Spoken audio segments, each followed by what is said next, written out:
somebody in a market where the price is trending down is not going to be happy with that, because they're looking at what they thought the home was worth, and the appraisal's looking at what the sales comps have sold for, and they're adjusted, and that's what the lenders are lending against, and so that's the conflict you've got here, and so it very well could be that because the appraisals aren't keeping up with the asking prices, it's because the asking prices are wrong. So let's move on to number 4. So number 4, our lender letters are weaker than they look. So this is a big one too, because nowadays, lenders are sending out pre-approvals with just really basic information. They want to know your income and they want to know your debt, and that's about it. Now, anyone that's went and got a mortgage lately knows they want to know 500 other questions. So just because you're pre-qualified does not mean that you're approved. And so we're seeing a lot of deals fall out that way as well, where the people were approved, pre-qualified, but they're not being approved for the loans. And by the way, don't be afraid to push back on some of this stuff. Like Danielle and I were laughing the other day. Didn't you tell me that they asked you the same question 3 times? Yeah, they kept asking me why, why I wanted a home equity line on my home and why I had rental income coming in from a primary home. I'm like, I don't live there. I haven't lived there since 2016. And they asked me that 3 different times. And finally, on the 3rd time, I said to the banker, are you sending my emails? Because I have to send it to the banker, and they said, are you even sending my emails to these people? Why? And she goes, I know I'm not allowed to answer. And I just got so frustrated. Yeah. And so most of the stuff is easily explainable. And don't forget who's actually, they're checking boxes, and they're, trying to get documents and stuff like that. And by the way, I'm not saying they shouldn't do that, but they're almost like looking for ways to say no, right? And so it's just important to know that letter, the pre-approval letter that you got, it should not make you comfortable. It comes with a whole lot of teeth. At this point, you're not dealing with almost anything. They're going to dig into your financials, your tax returns, why you don't have a job. I mean, I remember one time Danielle had plenty of cash, and the guy told you to go get a job. Yeah, he goes, if you get a job for 6 months, we can write you a loan. But we just can't. You're talking to a business owner that hasn't had a job forever, and he told you to get a job. Yeah, because I didn't have my business the 5 years that they needed in order to count that. 5 years. Come on, guys. Yeah. Her business was profitable. She's making money. She had already sold a business. You had a bunch of cash in the bank too at the time. Yeah, I was putting 90% down on the property. Yeah. Right? So I'm just nuts. Like I said, it's I think here's the thing.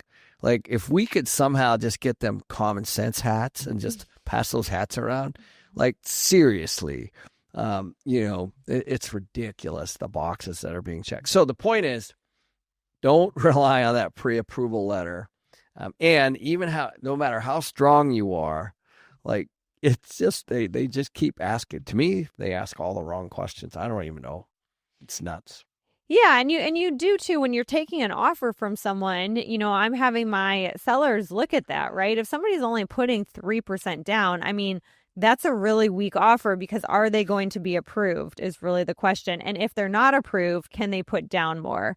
So a lot of times in my deals, if someone's just putting 3%, I also want to know if they have money to put down more if they need to, because these are the deals where the appraisals not coming back are affecting them. These are the deals where the monthly payment coming in, the buyer can't cover it, and that deal is going to fall out. And there's nothing worse for a seller than when you go under contract and fall out, because it just ups your days on market. People stop following your listing. They don't expect it to fall out of contract. And that's actually what happened on this house, as far as, it went under contract and then it got reduced in price and then people stopped following it. It's very common. Yeah, that's a heck of a point. I mean, the seller, the one that we bought a year ago, the guy lowered it 6 times in 12 months, right? Yeah. No, I mean, he lowered it by $4 million. If you can imagine, the actual home was lowered by $4 million. Now, did he overprice it? Possibly. But there were offers much higher than what we ended up. Yeah. And so when we offered, we just said, we'll buy it exactly at the price. We're not going to negotiate because I feel like you already got your, you already did it for us. But and we ended up buying and closing it. But even then, like, oh my gosh, like I had the cash to actually pay all cash. I just remember all the fights we had with the mortgage. Yeah. Like just like really, like we didn't put very much debt on, but we took off on a vacation and we were gone for, I don't know, months. And I think we had like a 6-month close or something. I was like, I don't want to deal with this. It was in the summer in Phoenix. I was like, and we're going on this trip. And we came back and we had just a couple months to do it. And I tell you what, finally I just wired all the money in, 100% all cash wired in the day before closing because I didn't have the confidence in the mortgage. No matter who you are, there's kind of things are going to get delayed and they're just going to keep asking for more and more and more and more paper. And you just really, really, really got to make sure you have your stuff together here. And I guess the point of this is if the appraisal comes in less, something's going to have to bend. Like it's either going to be the seller or it's going to be the buyer is going to have to come up with more or the seller is going to have to do a reduction. And that's it. And if you have non-refundable money up, you're in big trouble. So number 5 is the HOA shock is killing deals late. So HOAs are a bit of a mess right now. Not all of them. Some of them are in great shape, but the ones that are a mess are a mess. And you don't find out about the financials on an HOA until you're under contract. And typically it's towards the end of that 10-day inspection period because HOAs take a while. So a few things with the HOA is cash calls have been huge the past few years. And buyers see these $10,000 cash calls, sometimes more than one, and they get cold feet. And let's just back up for a second. Just take a look at who is on an HOA board. I think you got to start there. Well-meaning people,